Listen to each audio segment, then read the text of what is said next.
Mes amis, bien bonsoir. On va parler aujourd'hui de escrologie, ou bien, si vous préférez, on va appeler ça écothéologie, ou bien théologie climatique, n'est-ce pas? Tous ces termes sont interchangeables. Il s'agit pas de science, bien entendu. Nous sommes complètement en dehors de la science. Nous sommes dans la religion, nous sommes dans la croyance, dans l'ésotérisme. J'ai lu aujourd'hui une nouvelle qui m'a incité à faire cette vidéo. J'ai lu que beaucoup de jeunes pratiquent la vasectomie. Ils vont chez le médecin, se font vasectomiser, n'est-ce pas si je puis dire, pour ne pas faire d'enfants pour des raisons climatiques. Et ça particulièrement en Europe, parce que je ne vous cache pas, mes amis, qu'une fois que tu sors de l'Europe, il n'y a plus vraiment grand monde qui s'intéresse à ça. Alors tu vas me dire, oui, mais tu sais, la prochaine COP, elle va avoir lieu au Brésil, c'est pas spécialement l'Europe. Oui, elle va avoir lieu au Brésil. D'ailleurs, ils sont en train de construire une autoroute en creusant à travers la jungle, en faisant tomber des arbres, justement pour faire une autoroute pour les délégués pour le climat qui viendront en grand nombre, le Royaume-Uni en premier lieu. N'est-ce pas? Alors, il faut réaliser une chose que beaucoup de pays du Sud, aujourd'hui, ont découvert que la nouvelle carte victimaire, c'est la carte climatique. Ça signifie qu'ils vont vers les pays européens et leur disent, bon, vous payez, parce qu'on a des effets climatiques indésirables chez nous. Alors, quand je dis indésirables, pense ce que tu veux, tu peux mettre dans ce que tu veux. Sécheresse, pluie, inondation, trop chaud, trop froid, peu importe. Du moment que t'es pas content de la météo qu'il y a chez toi, tu peux aller demander l'asile en Europe, c'est vrai, ça je vous raconte pas de blague, hein, il y a le système de réfugiés climatiques, n'est-ce pas, qui existe, mais aussi tu peux demander réparation. Et qui dit réparation dit ayant droit, n'est-ce pas, parce que c'est ça le truc.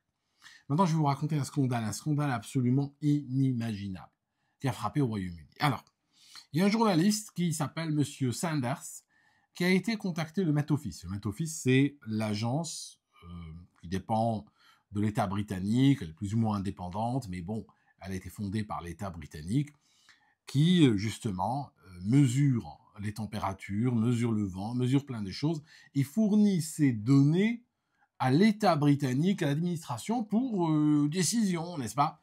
Et c'est justement grâce à ces chiffres, et comme on dit, on peut discuter de tout sauf des chiffres, eh bien, cette agence, voilà, au-dessus de tout soupçon, n'est-ce pas, décrète que le Royaume-Uni est en risque accru de réchauffement climatique. On vit dans un pays, je vous l'ai dit plusieurs fois, on a des vieux qui meurent de froid, on a des températures de l'ordre de 8-9 degrés au mois d'août. C'est un pays froid, c'est un pays pluvieux, humide, et on a peur de quoi?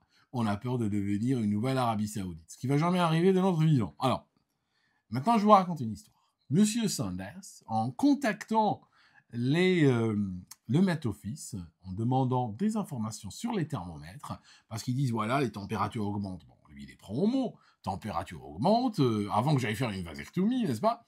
Donnez-moi un petit peu des informations sur la manière dont vous mesurez ces températures.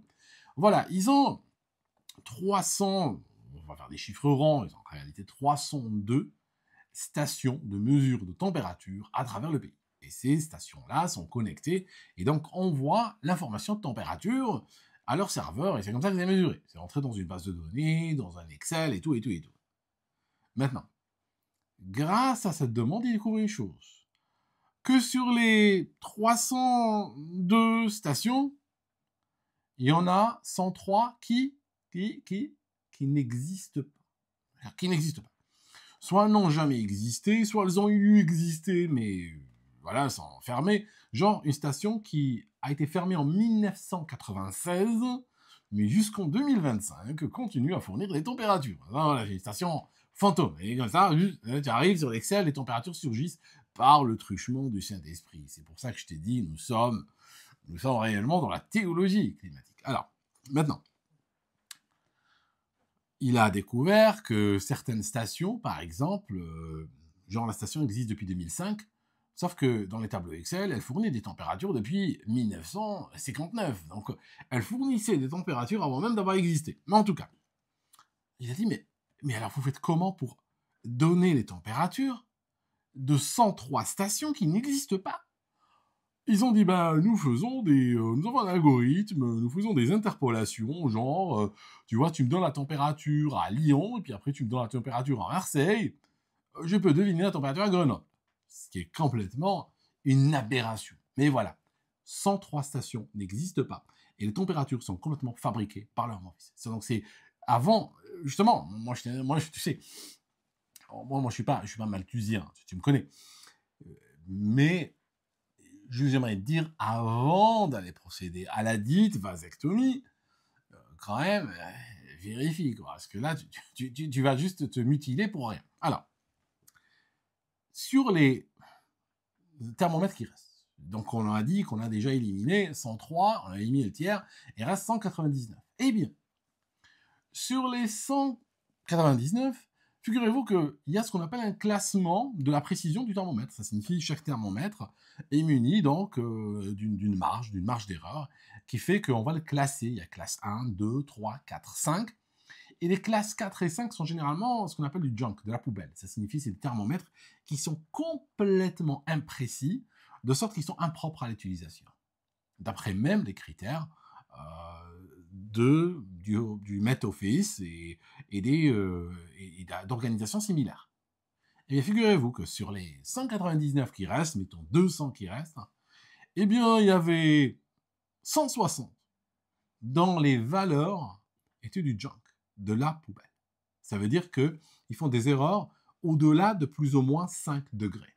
Il a trouvé, par exemple, des thermomètres qui étaient placés sur des pistes d'aviation. Donc, on a une piste d'aviation, à côté de la piste, on a un thermomètre, et bien entendu, quand on a une escadrille complète de jets militaires qui vont décoller l'un après l'autre, eh bien, tu vas à la BBC, tu vois qu'il annonce qu'aujourd'hui, il a fait 40 degrés au Royaume-Uni. Bon, 40 degrés, parce que ton thermomètre est placé aux abords d'une piste d'aviation.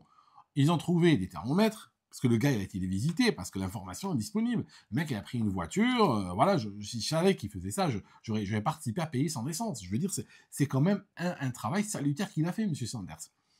Il a trouvé que tu as une station, tu as un terrain couvert de panneaux photovoltaïques, et là, bien sûr, tu as un thermomètre. Il faut savoir que les panneaux photovoltaïques, ils sont sombres, ils réfléchissent énormément de chaleur, ils dégagent énormément de chaleur, et donc plaçant un thermomètre ici, c'est clair qu'on veut des températures élevées.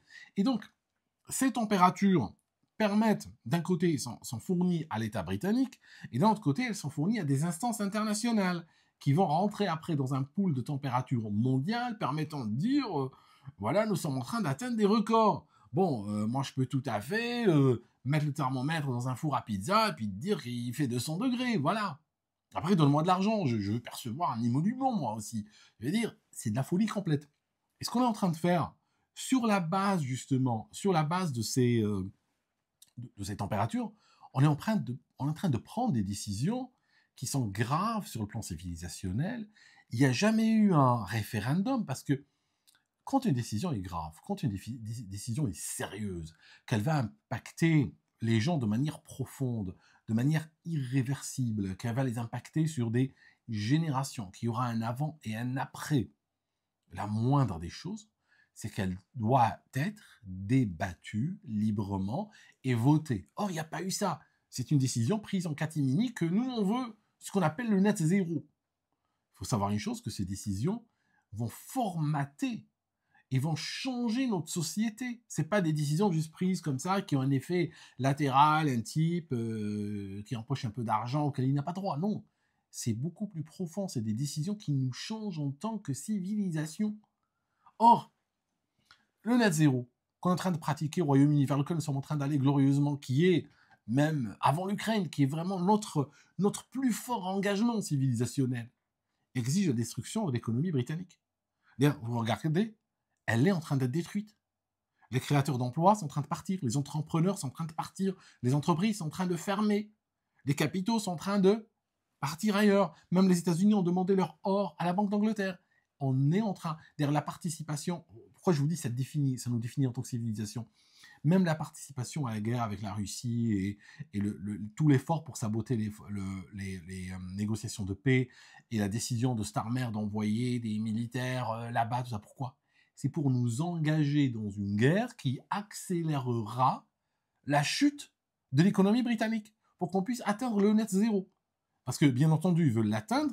Le net zéro, savez-vous que même à l'époque du confinement du Covid, toutes les entreprises fermées, les routes vides, les gens à la maison, ces drones qui survolent des villes fantômes, même à ce niveau-là, eh bien, ce n'était pas suffisant. Il faut pire que ça. Je veux dire, il faut une nation de SDF pour l'atteindre. Donc, le thermomètre, la température mesurée, est devenu un outil hautement politique dans ce pays. Et en particulier, l'État veut obtenir des températures élevées. Et parce qu'il veut obtenir des températures élevées, eh bien, il met les thermomètres dans les endroits où ils vont mesurer des températures élevées. Il met des thermomètres, enfin, imaginaires, et puis ça lui permet d'avoir une liberté opérationnelle, de rentrer ce qu'ils veulent dans le système. Vous voyez? Et sur cette base, on va détruire des fermes. Sur cette base, on est en train de faire la guerre aux fermiers, on est en train de les exproprier pour donner leurs terres à des grands groupes financiers américains. On est en train de tuer, il l'en fait au Royaume-Uni, il l'en fait en Irlande, aux Pays-Bas, de tuer des têtes et des têtes de bétail. On est en train de réduire l'alimentation humaine, on est en train de créer l'inflation d'alimentation. C'est une inflation durable. En fait, en réalité, on vous parle de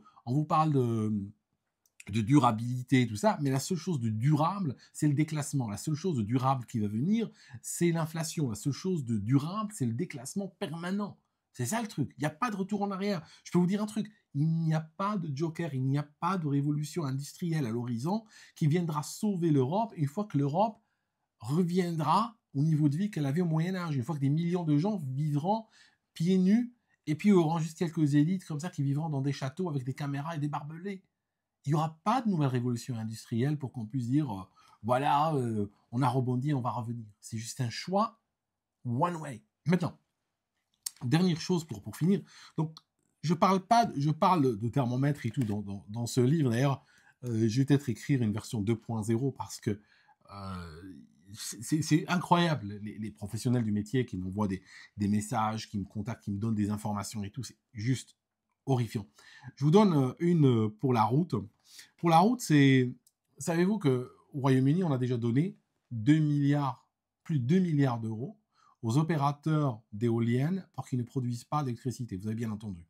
On leur a donné rien que l'année dernière un demi-milliard pour qu'ils ne produisent pas d'électricité. Pourquoi? Et ceci vous explique les chemins. Parce que les chemins de l'escrologie, eux, sont pénétrables. Ça signifie, si tu commences à suivre l'escrologie, tu vas très rapidement arriver à la caisse. Tu vas arriver à l'argent. Et ça, c'est très facile à tracer. C'est pas, ils se cachent même pas en réalité. C'est juste tu grattes sous la surface. Les seuls qui ne voient pas ça, ce sont des gens qui, depuis leur enfance, les pauvres, ils entendent les mêmes news, ils s'abreuvent aux mêmes canaux d'information, et puis finalement, ils finissent par être complètement grillés du cerveau, et puis ils croient des choses qui n'ont strictement aucune réalité. Parce qu'il suffit de gratter, encore une fois, sous la surface, de sources officielles. Le gars était chez le Met Office, il a été de la bouche de l'âne lui-même. Il est parti chez eux leur demander. D'accord? Donc c'est des informations officielles dont je vous parle. Je vous parle pas d'informations voilà, qui tombent du ciel. Donc, je disais, ces gens, pourquoi on leur donne de l'argent? Eh ben, on leur donne de l'argent parce que tout simplement, on leur garantit du revenu. Et c'est ça l'intérêt de l'escrologie. Regarde, les éoliennes sont placées, et puis elles sont mues par le vent. Le vent, par nature, est intermittent, on ne peut pas le contrôler. Donc on peut, par exemple, avoir mettant de l'électricité, elles tournent à fond, ces éoliennes, à 3 heures du matin, parce qu'il y a un vent. On n'a pas besoin d'électricité à cette heure-là. La demande est très faible. À d'autres moments, quand la demande est élevée, peut-être qu'il n'y a pas de vent, donc elle ne participe pas. Donc qu'est-ce qu'on fait? Quand la demande est trop élevée, on leur dit, plutôt quand la production est trop élevée, parce qu'il y a du vent à 3 heures du matin, on leur dit, ne produisez pas, laissez les éoliennes tourner dans le vide, et nous on vous compense, nous on vous donne de l'argent. Voilà. Et c'est pour ça que l'escrologie intéresse énormément les milieux des forces de l'argent, les milieux de l'entreprise, les milieux de l'actionnariat, les milieux de l'investissement. Tu ne peux pas perdre. Tu investis sur une boulangerie. Mettons, prenons un business classique. Tu investis sur une boulangerie. La boulangerie est là sur la route. Si un jour le lycée en face est fermé pour vacances, ou s'il y a je sais pas moi, il y a des vacances scolaires, ou il y a un long week-end, où il n'y a pas de gens, tu ne vas pas vendre tes croissants. Et si tu en produis trop, t'en fais quoi? Tu les bouffes ou tu les jettes à la poubelle. Toute personne qui a géré un business sait que ça fait partie des aléas. Un business, tu peux gagner, tu peux perdre. L'escrolo, lui, ne peut jamais perdre. Pourquoi? Parce que lui se nourrit de ton argent. Parce que ces milliards qu'on est en train de leur donner, ils viennent d'où? À ton avis, ils viennent d'où? Eh ben, ils viennent de nos factures d'électricité. Tout simplement, on est en train de rajouter cet argent sur les factures d'électricité pour payer des gens qui sont extrêmement riches, pour augmenter encore leur richesse, pour qu'ils puissent, voilà, envoyer le petit dans une grande université aux États-Unis, pour qu'ils puissent se payer des jets privés, pour qu'ils puissent aller s'acheter des hélicos, machin. Je veux dire, vivre sur la croisette, vivre en Méditerranée en face des îles grecques en été, tout ça. Voilà, c'est ce qu'on est en train de payer, les amis. C'est exactement ces gens qu'on est en train de payer. Donc, ces gens ne peuvent pas perdre. Pourquoi? Et c'est pour ça qu'ils adorent l'escrologie. C'est pour ça que vous allez voir, les forces de l'argent sont obsédées par l'escrologie. Et si vous en parlez, ils vous considèrent comme l'ennemi public numéro un. Parce que quand vous parlez d'escrologie, vous savez ce que vous êtes en train de faire? Ben, vous êtes tout simplement en train... Un livre comme ça, il fait quoi? Ben, vous êtes tout simplement en train de dire aux gens, ils sont en train de vous arnaquer. Vous êtes en train de prendre les victimes et leur dire comment on est en train de les arnaquer. C'est ça ce qui se passe. Donc, un business traditionnel normal peut gagner, peut perdre. Il comporte une dose de risque. Un business lié au mode escrologique ne peut jamais perdre, ne peut que gagner. Tu vois? Imagine, c'est la quadrature du cercle qui a été résolue. C'est le mouvement perpétuel qui a été créé. C'est le business qui ne peut pas perdre. Ça n'a pas existé depuis littéralement que le premier humain a marché sur Terre. On vient de l'inventer, mes amis. Le business qui ne perd jamais d'argent. Telle éolienne, elle tourne, elle produit l'électricité, on en a besoin, on te paye pour l'électricité. Ça, c'est le mode normal. Si on n'en a pas besoin, bah, tu sais quoi, on te paye quand même.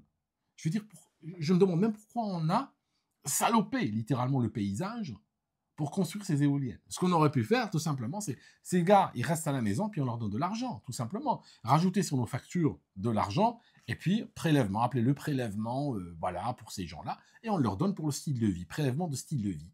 Et on leur donne, c'est tout, aussi simple que ça. Donc voilà, mes amis.